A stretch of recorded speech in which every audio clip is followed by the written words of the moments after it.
You can say what you want about being up 2 scores, and this one's going to haunt me. Mayfield throws the ball downfield. Picked off. It's intercepted. The first takeaway by the Falcons. They're throwing for the end zone. It's Pitts. Did he hold on? Touchdown, Atlanta. It was inexcusable, and there's no answer for it. So Atlanta with a chance to win this. Kick by Gonzalez. It is good. Atlanta wins. To win the division, we have to win out. That's as plain and simple as it is. First Take is presented by Liberty Mutual Insurance. Yep, Baker Mayfield keeping it real after an L last night. Hello, everyone. Welcome to First Take. Shay Fournette here with you. Stephen A. back in the building. Good to see you. Good to see you. Good to see you, too. My brother, looking sharp. What am I, guy? If I should say so myself. Looking real presidential. I approve that message. Where's my man at, Cam? What up, baby? Cam Newton's in Florida. Good morning, Cam. How we doing? We're doing great, buddy. Cam's Like backdrop is glorious. I know, isn't it? Where's that? That's a nice backdrop. He's in Orlando. Okay. Hey, listen, I be looking up to Stephen A. so much. I was like, man, he be making Miami sound so good, so I had to go to the next best thing in Orlando. So, you know what I'm saying? I know y'all cold over there, but, it's a little really right cold, where I'm at. actually. You feel me? You got us today, but I will just avoid the culture.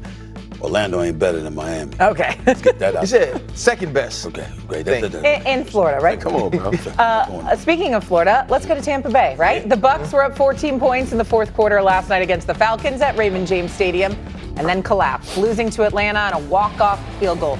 Kirk Cousins, Kirk Cousins against the Bucs is really something. He went to work last night, threw for 373 yards, 3 touchdowns. Kyle Pitts was really good as well, 166 yards and 3 TDs, handing the Bucs their 5th loss now in 6 games. In game, they had to have at home. Head coach Todd Bowles, none too pleased post game.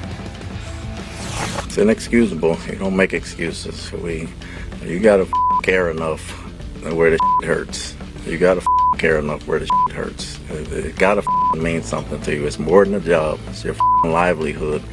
How well do you know your job? How well can you do your job? Well, you can't sugarcoat that.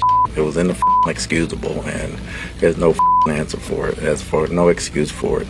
That's what you tell them in the locker room. Look in the mirror.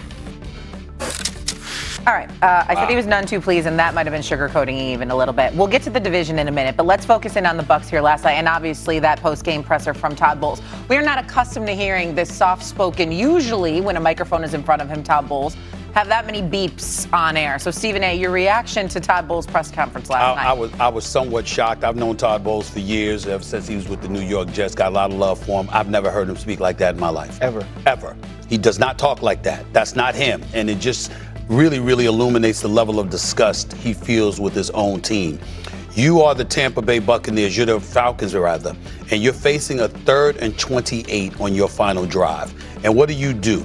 You complete passes of 14 yards to Kyle Pitts Sr., who just shredded them all night long for 166 yards. And then on a 4th and 14 to David Sills. How do you let that happen? A Tampa Bay defense, a Todd Bowles defense. This is where he hangs his hat on defense. And so when you see something like that happening, it gives you an incredible reason to feel alarmed. If you're the Tampa Bay Buccaneers, they are not what they used to be. They are not what they were expected to be. They are nose diving before our very eyes, and they're actually very lucky to still be in control of their own destiny, because the team that they're competing with is a team they go against 2 times in the last 4 weeks of the season, RC. Yeah, the Tampa Bay Buccaneers are imploding, and Todd Bowles feels the pressure.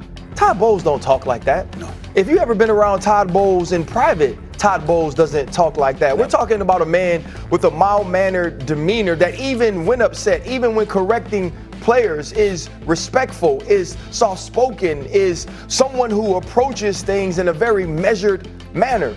When you're a defensive specialist, when your calling card is defense, and you're not only the head coach, but you're the play caller on the defensive side, and this Kirk Cousins, y'all. Yeah. Right? This is the same Kirk Cousins who was benched last year. That's right. The same Kirk Cousins who went through this entire offseason and couldn't garner enough in assets in the trade market to be traded off of a team. All after signing for $100 million. To be traded off of a team in his second year. And to now have him go for 373, Bijan Robinson, 175 yards. You already mentioned what Kyle Pitts was able to do. And for Sills Jr., to be the guy to make the big catch on 4th down, this is inexcusable. This is a 6-2 team that started this season. They're 1-5 in their last 6, and your last 2 losses are to the Saints.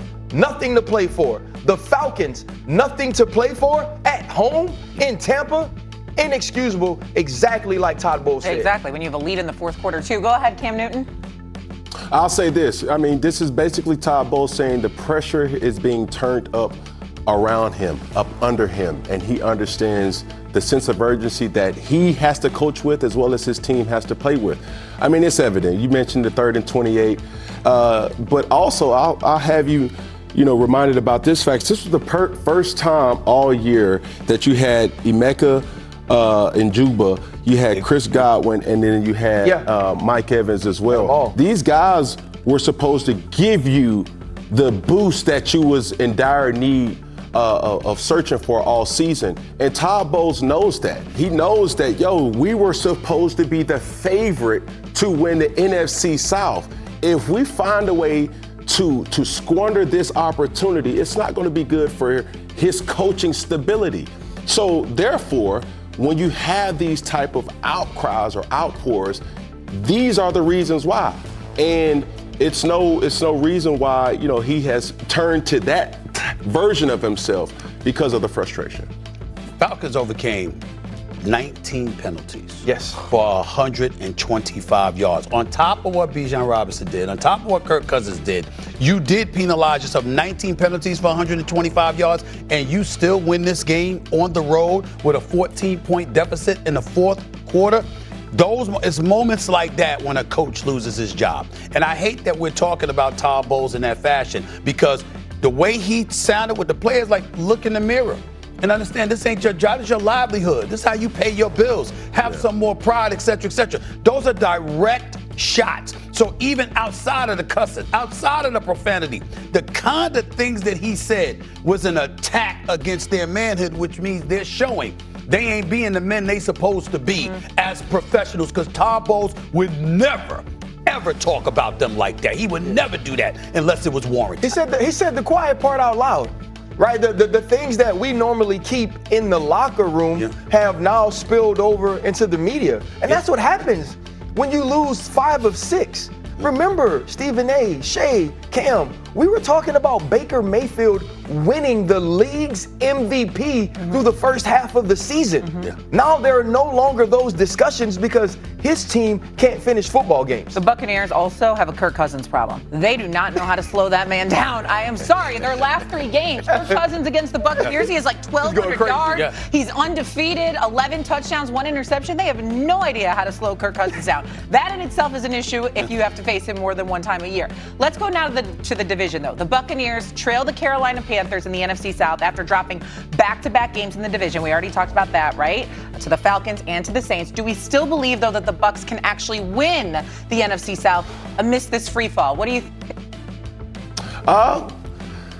My heart says yes, but the reality of, the circumstances is really pointing to no.